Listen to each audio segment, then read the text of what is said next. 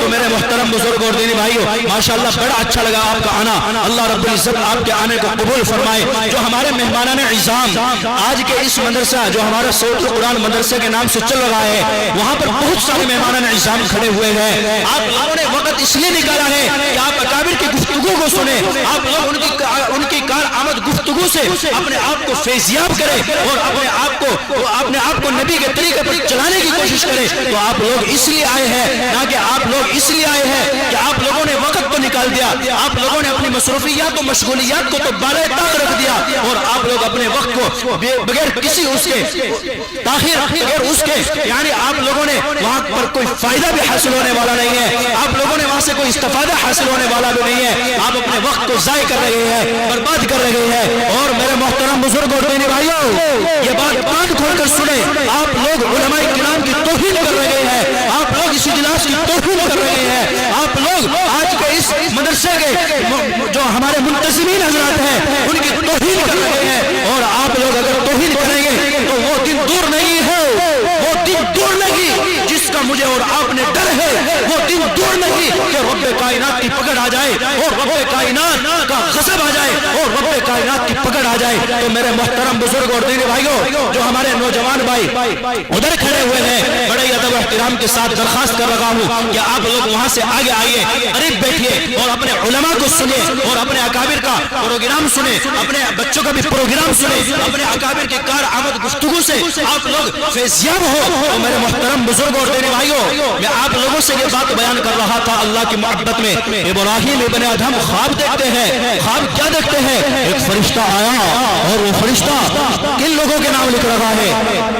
ابھی میں نے آپ لوگوں سے بتلایا تھا، ان لوگوں کے نام لکھ رہا تھا جو اللہ رب العزت سے محبت فرماتے ہیں۔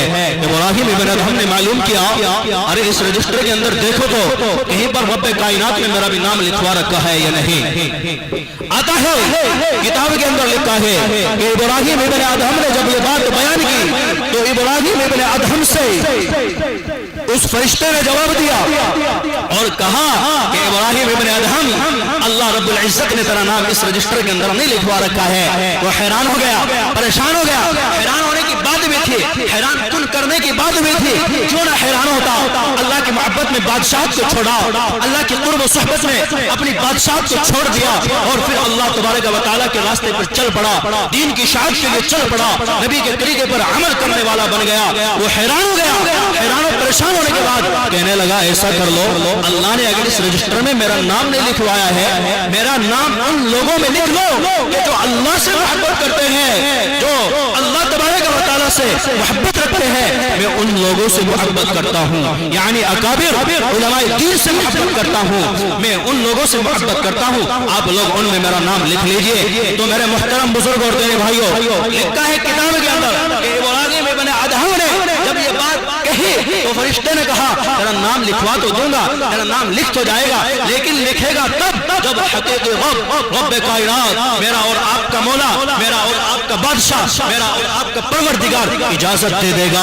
اگر اس کی اجازت ہوگی تو تیرا نام اس رجسٹر کے اندر موجود ہو جائے گا, لکھ جائے گا. اگر اس کی اجازت نہیں تو نہیں لکھا جائے گا. لکھا ہے محترم بزرگ اور دینی بھائیوں, آتا ہے اللہ تبارک و تعالیٰ کے اس برگزیدہ بندے کے بارے میں, آتا ہے کہ اس نے جب یہ بات بیان کی اور کہا کہ میرا نام ان لوگوں میں لکھ لو کہ میں علماء سے محبت کرتا ہوں, تو ابراہیم ابن ادہم سے اس نے کہہ دیا فرشتے نے کہ تیرا نام تو لکھ جائے گا لیکن اللہ اجازت دیں گے تب.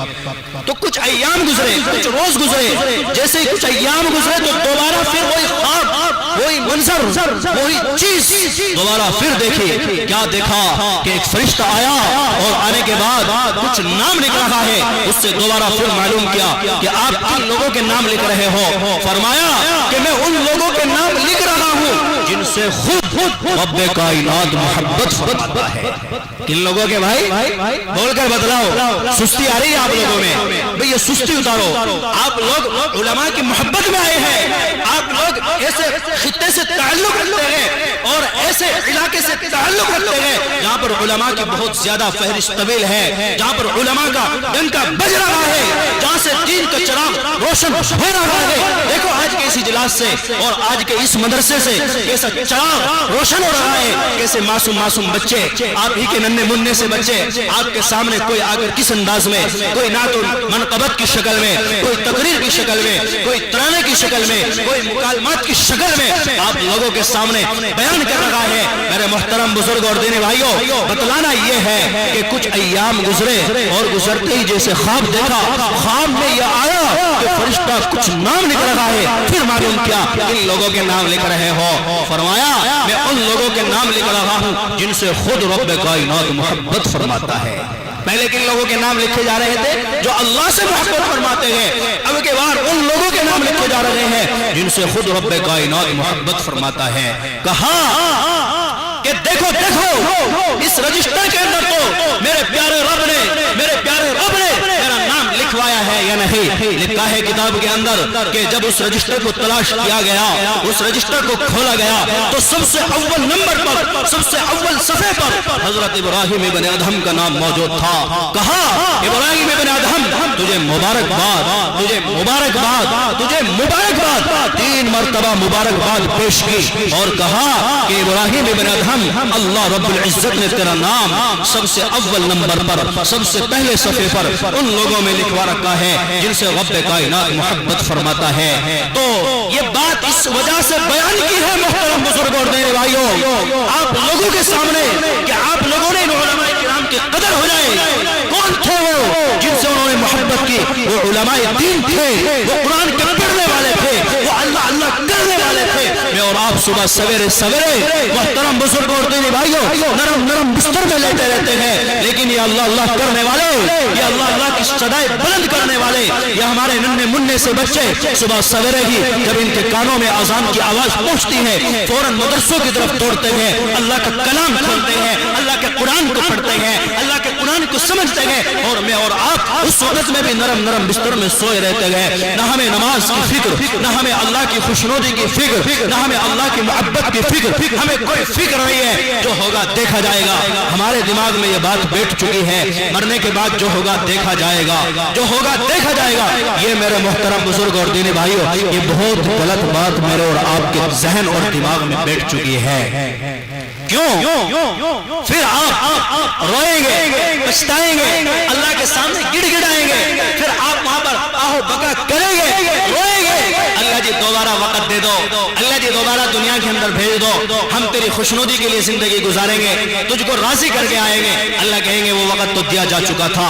تو اس لیے محترم بزرگوں اور دینی بھائیوں، یہ بات آپ لوگوں کے سامنے پیش کی جا رہی ہے۔ یہ علماء کرام آپ لوگوں کے سامنے صبح سے آپ لوگوں کے سامنے کوئی نماز کے بارے میں بیان کر رہا ہے، تو کوئی قرآن کی اہمیت کے بارے میں بیان کر رہا ہے، تو کوئی آپ لوگوں کے سامنے میرے بھائیوں آپ لوگوں کے سامنے حقوق العباد کے بارے میں بیان کر رہا ہے، کوئی آپ لوگوں کے سامنے میرے محترم بزرگ اور دینی بھائیوں رمضان المبارک کا بابرکت مہینہ آنے والا ہے، اس کے بارے میں بیان کر رہا ہے۔ تو یہ آپ لوگوں سے اس لیے بیان کر رہے ہیں تاکہ آپ لوگ اور یہ علماء کرام ان باتوں پر عمل کریں اور عمل کرنے کی کوشش کریں۔ تو عمل تو تب کریں گے جب آپ لوگوں کے کانوں میں آواز جائے گی، آپ لوگ یہاں پر بیٹھ کر سنیں گے۔ مجھے کچھ ایسا بھی محسوس ہو رہا ہے کہ شاید حضرت محتمم صاحب دامت برکاتہم العالیہ نے جو یہ مائکوں کا انتظام کیا ہے، شاید گاؤں تک آواز پہنچا رکھی ہے، جس کی بنا پر لوگ سوچ رہے ہیں بیٹھکوں میں بیٹھ کر حقہ بیڑی میں مشغول ہے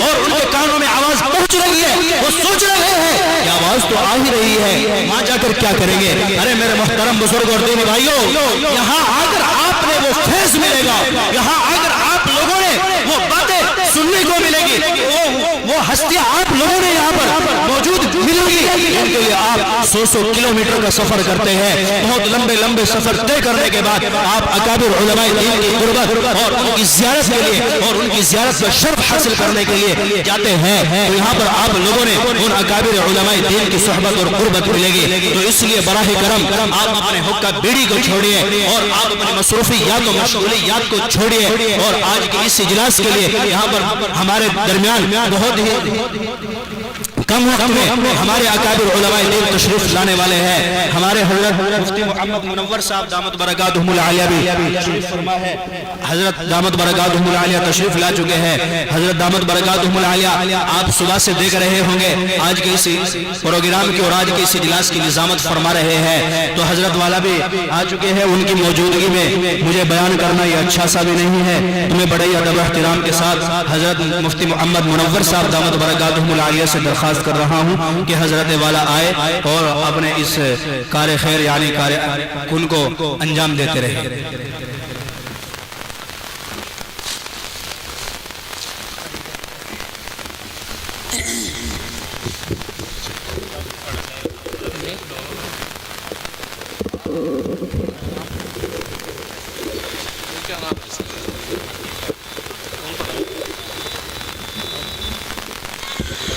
ماشاءاللہ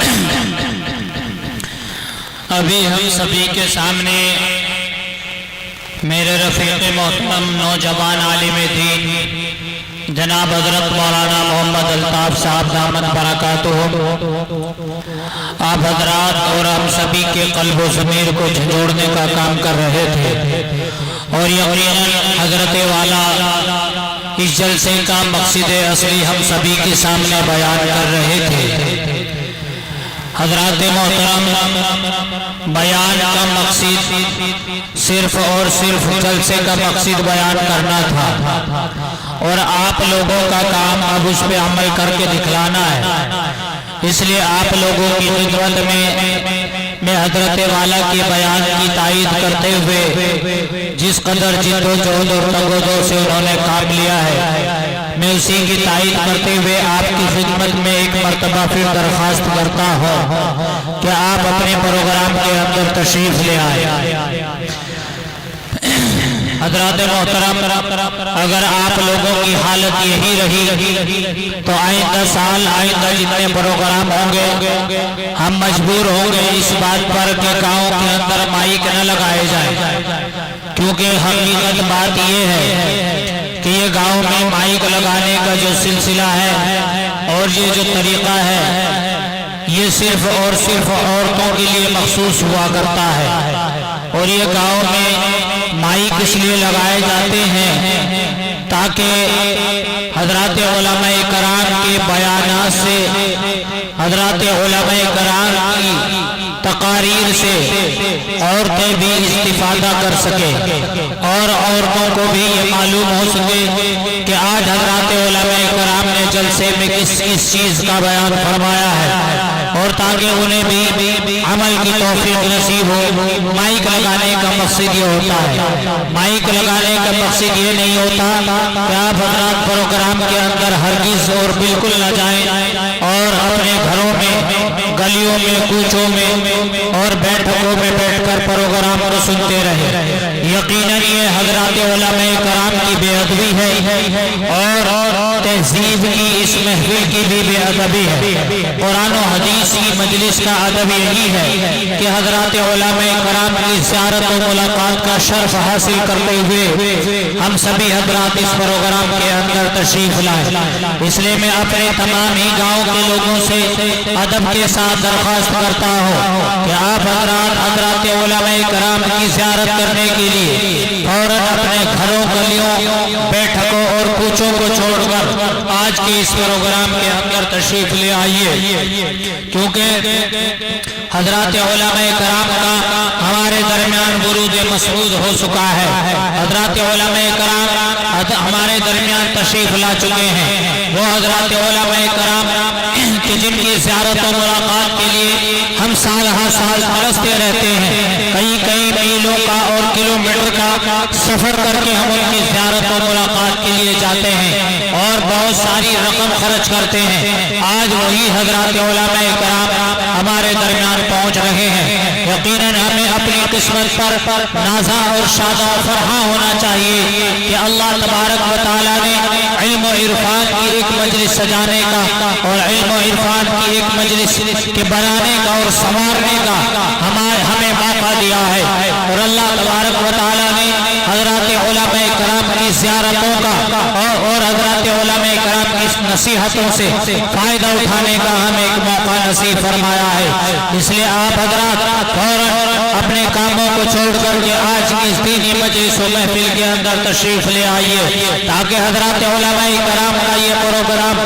بحسن و تحسین آپ حضرات کے سامنے پیش کیا جا سکے۔ حضرات آپ اس بات کو بغور دھیان میں رکھیں، اگر حضرات علماء کرام ہمارے درمیان ہوں گے اور ہم پروگرام کے اندر نہیں ہوں گے تو یہ حضرات علماء کرام یہاں سے کیا اثر لے کر کے جائیں گے، کیا ان کے دماغ میں بات ہوگی اور کیا یہ ہمارے بارے میں سوچیں گے، اور یہ ان کے دماغ میں یہی بات آئے گی کہ بھوڑ کے لوگ ایسے لوگ ہیں کہ ان کو دینی مجلس و محفل کی بالکل بھی قدر نہیں ہے، ان کو دینی جلسوں کی بالکل قدر نہیں ہے۔ یاد رکھیے یہ سالانہ اجلاس کا موقع ایک سال میں ایک بار آیا کرتا ہے، یہ دینی مجلس و محفل کے موقع بار بار آپ کو نصیب نہیں ہوا کرتے، یہ کبھی زندگی میں آپ کو کبھی نصیب ہوا کرتے ہیں۔ اس لیے آپ ان مجلس و محفل کی قدر کو جانتے ہوئے آج کے اس پروگرام کے اندر تشریف لے آئیے۔ اگر آج کا یہ پروگرام آپ کے ہاتھ سے نکل جاتا ہے تو یاد رکھیے یہ دن آپ کے لیے آپ کے ہاتھ سے ایک سال کے لیے نکل جاتا ہے۔ جب تک آپ اپنے پروگرام کی قدر و عظمت کو نہیں سمجھیں گے، جب تک آپ اپنے پروگرام کی قدر و منزلت کو نہیں جانیں گے تو یاد رکھیے پروگرام کا حق ادا نہیں ہو سکتا ہے۔ آپ حضرات اپنے دماغ میں، دل میں یہ بات بٹھا لیجئے کہ یہ مدرسے کا پروگرام نہیں ہے۔ آپ حضرات اپنے دل میں یہ بات بٹھا لیجئے کہ یہ بورڈ کا پروگرام نہیں ہے، بلکہ آپ اپنے دماغ میں اس بات کو فٹ کر لیجئے یہ قرآن کا پروگرام ہے، یہ نبی علیہ السلام کی احادیث کی مجلس ہے، یہ قرآن و حدیث کے زمزمے جس میں گنگنائے جاتے ہیں اس کا پیغام ہے اور اس کا اجلاس ہے۔ اس لیے قرآن و حدیث کے اس اجلاس کا حق ادا کرنے کے لیے آپ کا حق اور فرض بنتا ہے کہ آپ اپنے پروگرام کے اندر تشریف لے آئیے تاکہ یہ دین کا، یہ قرآن کا، یہ حدیث کا پروگرام بحسن و تحسین آپ حضرات کے سامنے پیش کیا جا سکے۔ یقین جانیے آپ یہ محنت ساری قرآن کے لیے محنت ہو رہی ہے، یہ ساری محنت حدیث شریف کے لیے محنت ہو رہی ہے۔ اس لیے آپ قرآن و حدیث کی قدر کو پہچانتے ہوئے اور دینی مجلس کی قدر کرتے ہوئے فوراً اپنے گھروں کو چھوڑ کر آج کے کے اس پروگرام کے اندر تشریف لے آئیے تاکہ یہ پروگرام خوبی کے ساتھ اور عمدہ انداز کے ساتھ آپ کے سامنے پیش کیا جا سکے۔ محترم بزرگوں اور دوستوں، آپ کو اس بات کی آپ کو فکر ہونی چاہیے کہ آپ کے مدرسے کے طلباء اور طالبات صبح سے کس قدر کیسے عظیم الشان شاندار آپ حضرات کے سامنے پروگرام پیش کر رہے ہیں۔ اس لیے ان بچوں کی حوصلہ افزائی کرنے کے لیے آج کے اس پروگرام کے اندر تشریف لے آئیے۔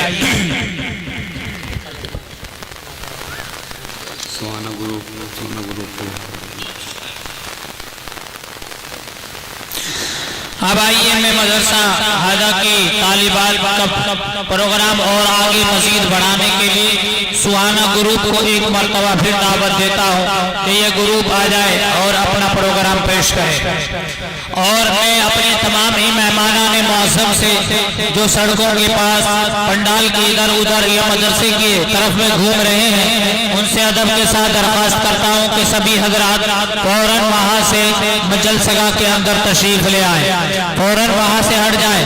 مدرسے میں جو حضرات گھومتے ہوئے نظر آ رہے ہیں یا روڈ کے پاس جو حضرات روڈ کی زینت بنے ہوئے ہیں، ان سے درخواست ہے کہ وہ عزت و عظمت کی اس مجلس کے اندر تشریف لے آئیں۔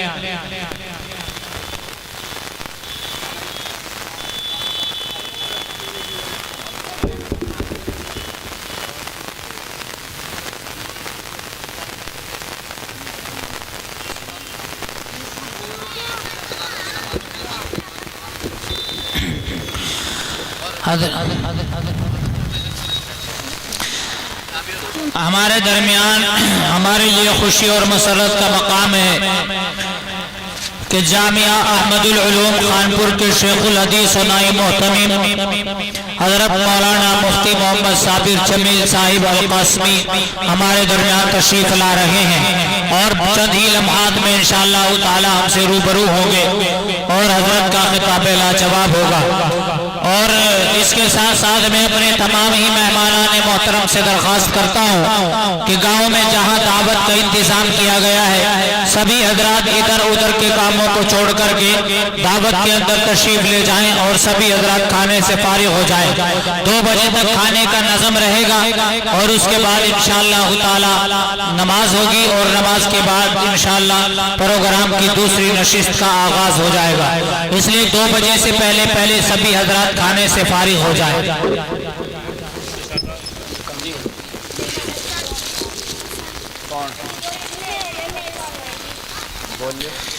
یہ جو مدرسے کی طالبات ہیں ان کے پروگرام ہونے ہیں، اس لیے میری ان سے درخواست ہے کہ تمام طالبات پنڈال کے اندر موجود رہیں۔ ماشاءاللہ الحمدللہ یہ بھائی محمد اسرار ان کے یہاں سے 2 جوڑے اور 50 روپے مدرسے میں پہنچ گئے ہیں، اللہ قبول فرمائے۔ شرافت بورڈپور ان کے یہاں سے 200 روپے پہنچ گئے ہیں۔ بھائی محمد زلفان کے یہاں سے 1 جوڑا اور 100 روپے پہنچ گئے ہیں۔ بھائی محمد مزمل بلاسپور ان کے یہاں سے 50 روپے پہنچ گئے، اللہ قبول فرمائے۔ بھورا بورڈپور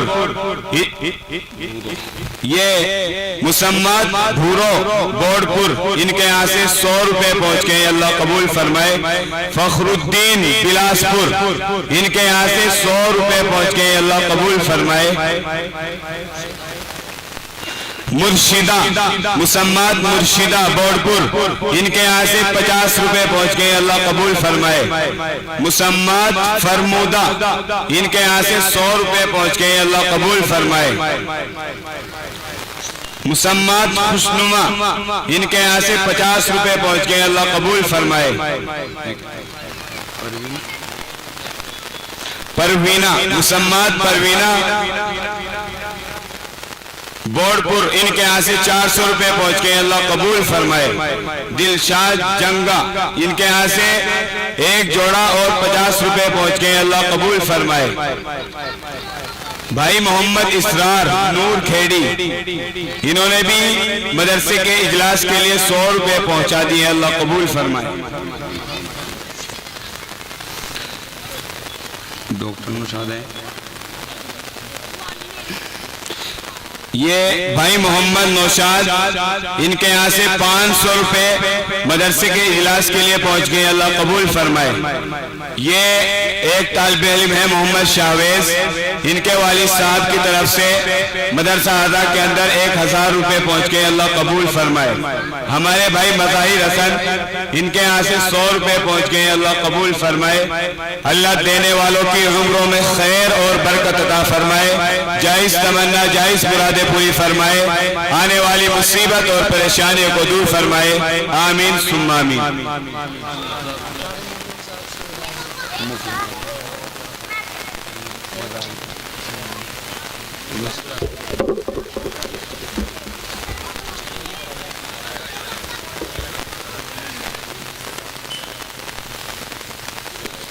چلو بھائی